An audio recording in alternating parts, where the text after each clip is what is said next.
partimos para a Europa. Às 7h38, as autoridades do Irã confirmaram a morte do presidente do país e do ministro das Relações Exteriores.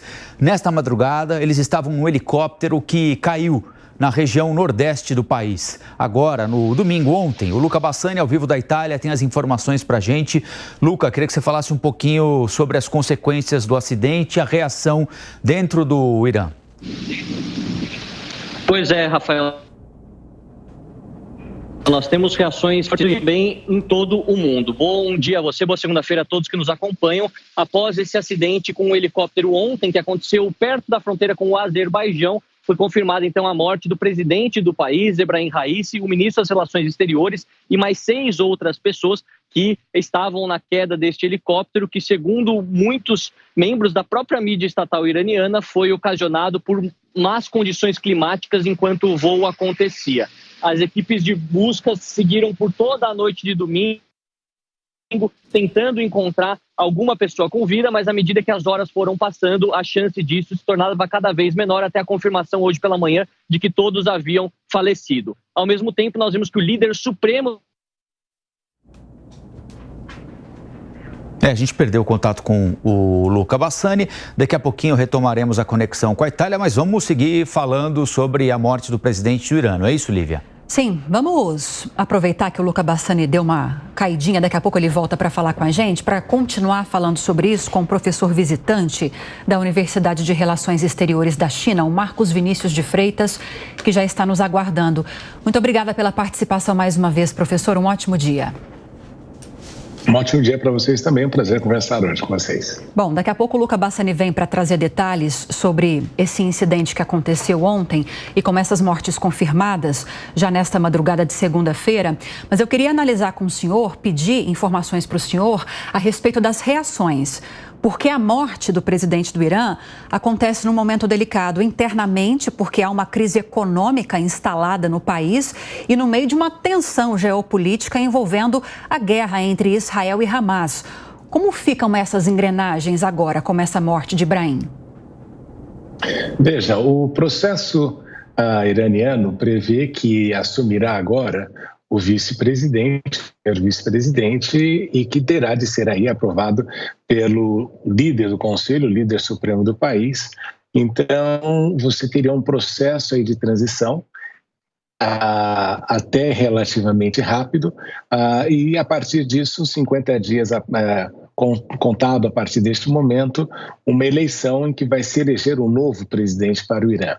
Então, você vai ter aí uma troca, né, de poder nesse processo todo, aquela instabilidade que é típica de períodos eleitorais, até porque, por mais que possa ser pré-estabelecido um processo eleitoral, você tem aí o elemento inesperado e você necessariamente vai ter de encontrar uma liderança que consiga ocupar o espaço do presidente Ebrahim. Isso gera, em qualquer país, em qualquer momento assim, um grau elevado de instabilidade, e nós observamos aí que a situação de um possível conflito com Israel era algo que, de alguma forma, foi controlado, apesar daqueles ataques que nós observamos. Mas o grande problema da instabilidade é que nós não sabemos se a transitoriedade pode gerar aí algumas reações inesperadas.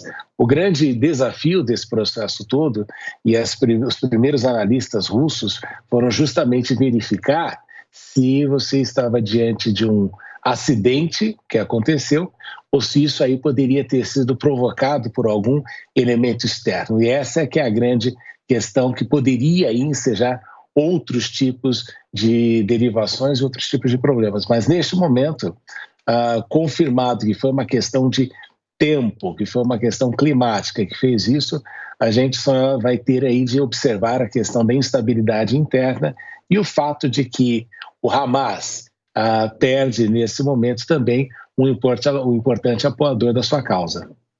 Professor, nós temos então os dois polos de uma recente guerra diplomática, ao menos, o Irã e Israel, em situações bastante específicas, né? O Irã perde o seu presidente num acidente aéreo, vai passar por uma nova eleição.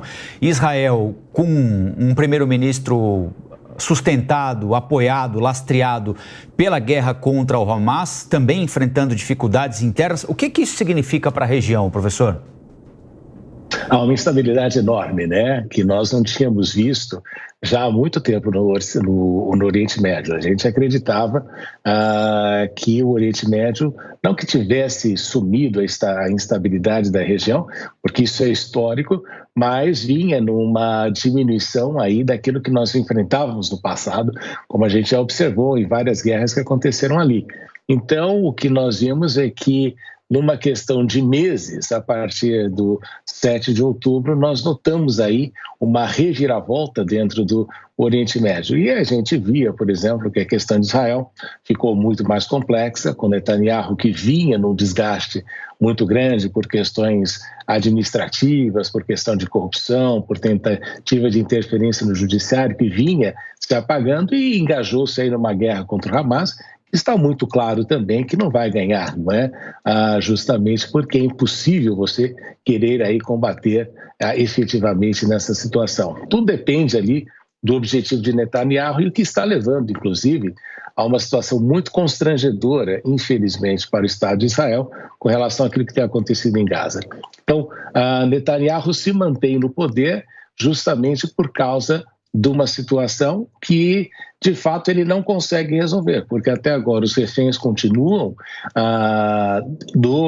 sob o controle do Hamas, o que você tem uma devastação enorme, e Israel corre um risco enorme de perder um pouco, muito do seu prestígio e angariado internacionalmente, até em razão daquilo que Israel sempre representou na questão de direitos humanos, na questão de genocídio, esse tipo de coisa.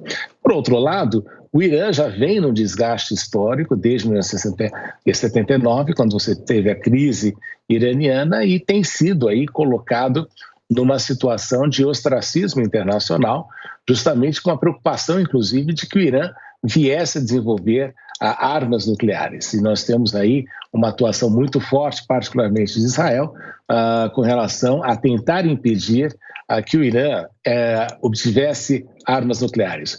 O grande problema nessa situação toda, Rafael, é que, de alguma forma, Netanyahu tem tentado, e isso tem sido uma política dele, tentado envolver os Estados Unidos na questão ali que tem acontecido, justamente ao buscar inserir o Irã dentro desse contexto. Então, a resposta americana com relação àquilo que aconteceu há pouco tempo atrás entre Irã e Israel foi de colocar panos quentes, de evitar que a situação piorasse, porque os americanos entendem, e isso eles têm muito claro, de que estão numa região que é um barril de pólvora e que tem, numa economia global que está em recessão, um problema grave de piorar um quadro que já não é muito favorável. Então, esse que é o grande desafio que a gente enfrenta na geopolítica local. Professor, o Cristiano Beraldo também tem uma pergunta para o senhor. Beraldo. Professor, bom dia. Um dos pontos que eu acho importante a gente observar é a alta abstenção que houve na última eleição presidencial, ao que parece sinalizar um desengajamento da população do Irã em relação à política. Como é que é a realidade em um país com uma administração tão extremista como o Irã, na relação com a sua população? A população ela fica acuada e aí a tendência é novamente um presidente forte, extremista, ou há agora um momento que pode permitir uma mudança de ares no Irã? Veja, o grande problema sempre que você enfrenta no caso do Irã é aquela alegação de que você está sob um regime teocrático, não é? E eu acho que toda vez que a gente tenta colocar a religião acima da questão do Estado, muitas vezes a gente começa a enfrentar esse tipo de situação e esse tipo de esquizofrenia que você observa em determinados lugares quando a religião começa a ter um papel acima daquela que é previsto na questão espiritual da vida das pessoas. Então, você observa isso, há um desgaste enorme no Irã ao longo desse processo, porque esta questão, de fato, levou aí algumas mudanças na economia do país. Claro que o regime anterior do Shah Reza Pahlavi não era assim do melhor que existia, justamente porque era um governo que era totalmente impregnado pela questão da corrupção e que era observado ali e visto mais ou menos como um passapano dos Estados Unidos e da atuação na região. Então, existia uma razão que justificava, de alguma forma, a revolução que aconteceu em 1979. Só que o grande problema é que todas essas revoluções elas tendem a manter um quadro político que visa preservar os interesses de algum em detrimento da maioria. E o que nós observamos no caso do Irã é que a situação do país deteriorou, o país passou a se tornar aí, não é, um grande perigo para a região, no sentido de que muitos temem que o Irã desenvolva armas nucleares. E isso gera ali uma instabilidade até mesmo no mundo árabe e no mundo islâmico, porque você tem ali a tensão entre xiitas e sunitas, e o Irã é um país muito importante dentro desse contexto. Então, a situação econômica do país é difícil já há décadas, em razão das sanções que enfrenta, e não tem melhorado muito. Então, é natural que a população comece aí a ansiar, justamente em razão daquilo que observa, por novas mudanças. Agora, se isso representa também uma situação difícil, né? Porque como é que você vai retirar um regime teocrático do poder? Significa que você está colocando Deus em segundo lugar. Então, são situações difíceis e todos esses tipos de situações políticas geram instabilidade justamente porque você não está lidando somente com o elemento político, mas você começa a entrar em outras áreas e aí a manipulação pode ser muito grande. Esse é o grande desafio. Nós vamos continuar monitorando as reações, também os desdobramentos da morte do presidente do Irã. E agradeço demais a entrevista do professor visitante da Universidade de Relações Exteriores da China, o Marcos Vinícius de Freitas. Professor, muito obrigada, viu, pela entrevista. Voltamos a nos falar sobre esse assunto depois. Um grande abraço e excelente dia para vocês. Muito obrigada.